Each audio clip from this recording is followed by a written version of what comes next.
Well, there are several different theories. One is that it's about getting a siege lifted in Aleppo that's on government-held area, about trading prisoners.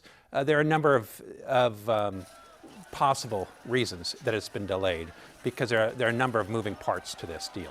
Now, if the opposition fighters do pull out of Homs, how big a victory would that be for the government?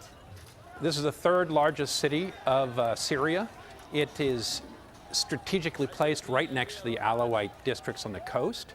It stands in the midst of the highway system that runs north and south between Aleppo in the north and Damascus in the south. So it's very important. And the siege, the whole front lines against the Kalamoun area, which is the border districts with Lebanon, have now been finally closed. And that battle for Kalamoun ended just a few weeks ago.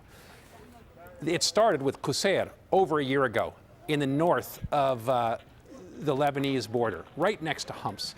And since then, the Syrian army has been taking back the whole area around Lebanon. Now they've closed it off, and with Hezbollah's help, they have shut Lebanon down as a resupply route to the rebels of Syria. This is big. The next front will be, of course, Aleppo.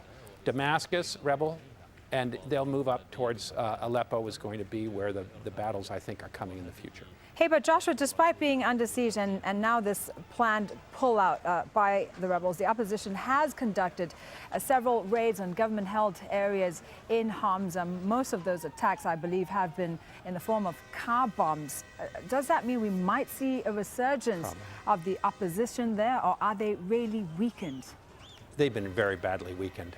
And as we heard in the beginning of your report, the opposition, the activists said that, in fact, a year ago, this battle was really decided once the government surrounded it and just began pounding the city center, which looks like a moonscape today, and starving people. And that's been going on in the Ghouta area around Damascus, and we've seen a number of truces like this one where rebels have withdrawn or given up their guns. And the government has made headway in Aleppo as well. The rebels are in chaos today. There's been over 3,000 rebels killed with fighting between ISIS and Nusra and the other rebel forces. So we just heard al-Qaeda Central trying to bring a truce to that troubled rebel infighting. This is a difficult time for the rebels. The United States has not stepped up help. There have been some TOW missiles and other anti-tank missiles that have come in from the United States recently, but not enough to really change the balance of power.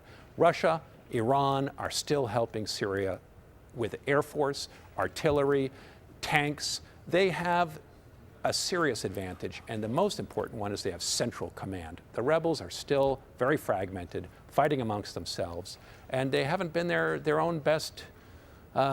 They haven't put their best foot forward in this fight.